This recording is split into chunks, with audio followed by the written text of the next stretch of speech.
BEd entrance exam के लिए हम जीके की क्लास पढ़ रहे थे और जीके की क्लास में अब तक मैंने 9 क्लास अपलोड कर दिया है। तो आप सभी एक बार प्लेलिस्ट से चेकआउट जरूर कर लीजिएगा, आपको सारे क्लासेस वहाँ पे मिल जाएंगे। ठीक है, इस वीडियो को उन तक भी शेयर कर दीजिएगा जिन्होंने बीएड एंट्रेंस एग्ज़ाम के लिए फॉर्म को अप्लाई किया हुआ है। तो अपने दोस्तों में इस वीडियो को शेयर जरूर करिएगा। ठीक है, तो चलिए आज की क्लास को स्टार्ट करते हैं। आज के क्लास में पहला प्रश्न हो जाएगा, पृथ्वी पर दिन और रात होते हैं दैनिक गति के कारण, वार्षिक गति के कारण, छमाही गति के कारण या तिमाही गति के कारण। किस कारण होते हैं पृथ्वी पर दिन और रात? तो इसमें आपका ऑप्शन नंबर ए करेक्ट हो जाएगा। दैनिक गति के कारण पृथ्वी पर दिन और रात होते हैं, इसको ध्यान रखिएगा। ऑप्शन नंबर बी कह रहा है सबसे बड़ा ग्रह कौन सा है? बृहस्पति, पृथ्वी, यूरेनस या शुक्र। करेक्ट आंसर हो जाएगा ऑप्शन नंबर ए बृहस्पति।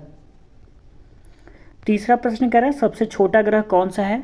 मंगल, शनि, बुध या नेपच्यून। तो इसमें आपका ऑप्शन नंबर सी करेक्ट हो जाएगा, बुध यह आपका सबसे छोटा ग्रह हो जाएगा और सबसे बड़ा बृहस्पति।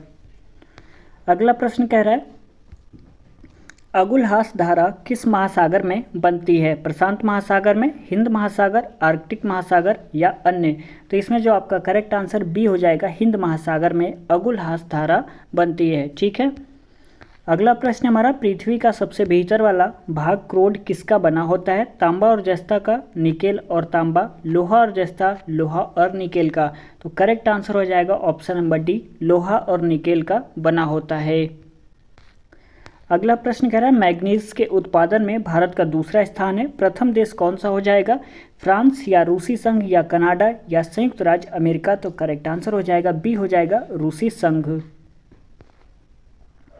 अगला प्रश्न कह रहा है कौन देश कोयले का सबसे बड़ा उत्पादक है? ब्राज़ील, भारत, अमेरिका और चीन। इसमें से कौन सा ऐसा देश है जो कोयले का सबसे बड़ा उत्पादक है? तो करेक्ट आंसर हो जाएगा सी, अमेरिका।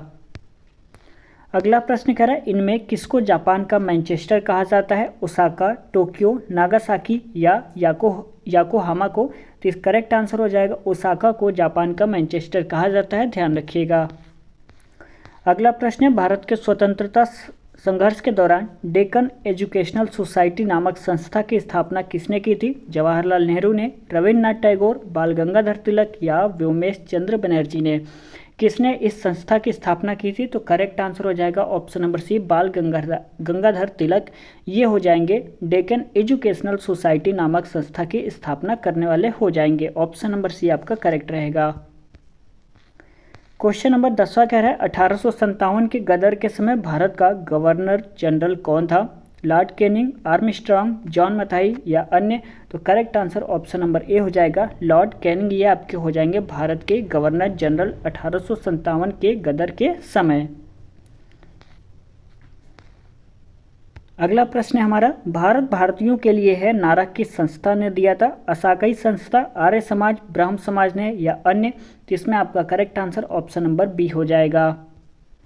क्वेश्चन नंबर 12वां कह रहा है विंध्याचल और सतपुड़ा पहाड़ियों के बीच से होकर बहने वाली नदी कौन है? तो करेक्ट आंसर हो जाएगा ऑप्शन नंबर ए, नर्मदा ये आपकी हो जाएगी विंध्याचल और सतपुड़ा पहाड़ियों के बीच से होकर बहने वाली नदी हो जाएगी। क्वेश्चन नंबर 13 कह रहा है इन्वेस्टर प्रोटेक्शन फंड किस संस्था ने स्थापित किया है? पूंजी मुंडे ने, डीएलएफ ने, सेबी ने या अन्य। तो इसमें आपका करेक्ट आंसर हो जाएगा ऑप्शन नंबर सी, सेबी ने। अगला प्रश्न कह रहा है कुंडापुर एवं करवार कच्छ वनस्पति स्थान कहाँ पर स्थित है? करेक्ट आंसर हो जाएगा ऑप्शन नंबर बी, कर्नाटक राज्य में। क्वेश्चन नंबर 15 देख लेते हैं भारत की प्रथम बहुउद्देशीय परियोजना किस नदी पर बनाई गई थी? तो इसमें आपका जो करेक्ट आंसर हो जाएगा सी, दामोदर नदी पर भारत की प्रथम बहुउद्देशीय परियोजना बनाई गई थी। किस नदी पर? तो दामोदर नदी पर। ऑप्शन नंबर सी आपका करेक्ट हो जाएगा। अगला प्रश्न कह रहा है भारत में प्रथम स्थापित परमाणु संयंत्र कौन सा है? करेक्ट आंसर हो जाएगा इसमें आपका ऑप्शन नंबर ए, तारापुर परमाणु संयंत्र। क्वेश्चन नंबर 17 कह रहा है यूनाइटेड किंगडम में शामिल है क्या? इंग्लैंड और उत्तरी आयरलैंड और वेल्स और स्कॉटलैंड तथा वेल्स और ए और सी। यहाँ पे ऑप्शन नंबर डी कह रहा है, तो जिसमें आपका करेक्ट आंसर हो जाएगा ऑप्शन नंबर डी हो जाएगा। ऑप्शन नंबर ए इंग्लैंड तथा उत्तरी Ireland, option number C Scotland तथा वेल्स, ये दोनों सही हो जाएंगे। तो यानी ऑप्शन नंबर डी में कह रहा है ए और सी, तो ये आपका करेक्ट आंसर हो जाएगा ऑप्शन नंबर डी। अगला प्रश्न हमारा, आगरा शहर को किसने बनाया है? तो ऑप्शन नंबर यहाँ पे आपका ए करेक्ट हो जाएगा, सिकंदर लोदी ने। क्वेश्चन नंबर 19वां कह रहा है, राष्ट्रीय प्रतीक के निचले भाग में उत्क्रीडित शब्द सत्यमेव जयते किस संदर्भ से लिए गए हैं? तो ध्यान रखिएगा ये हो जाएंगे मुद्गोपनिषद से। ऑप्शन नंबर सी आपका राइट रहेगा। 20वां प्रश्न है हमारा, अशोक के शिलालेखों की लिपि क्या है? इसमें आपका करेक्ट आंसर हो जाएगा option number B, Brahmi. Question number 21 देख लेते हैं, बिहू निम्नलिखित में से किसका लोकप्रिय उत्सव है? तो असम का, उड़ीसा का, बिहार का या बंगाल का? तो इसमें आपका जो करेक्ट आंसर हो जाएगा वो हो जाएगा असम का।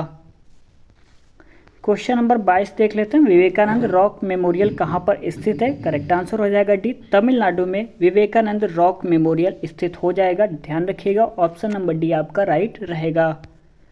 अगला प्रश्न है, महात्मा गांधी को राष्ट्रपिता के रूप में उल्लेख सबसे पहले किसने किया था? सुभाष चंद्र बोस ने, जवाहरलाल नेहरू, वल्लभ भाई पटेल या इनमें से कोई नहीं? तो जो करेक्ट आंसर रहेगा वो हो जाएगा आपका सुभाष चंद्र बोस ने महात्मा गांधी को राष्ट्रपिता के रूप में सबसे पहले उल्लेख इन्होंने किया था। ठीक है, ध्यान रहेगा ऑप्शन नंबर ए आपका करेक्ट रहेगा।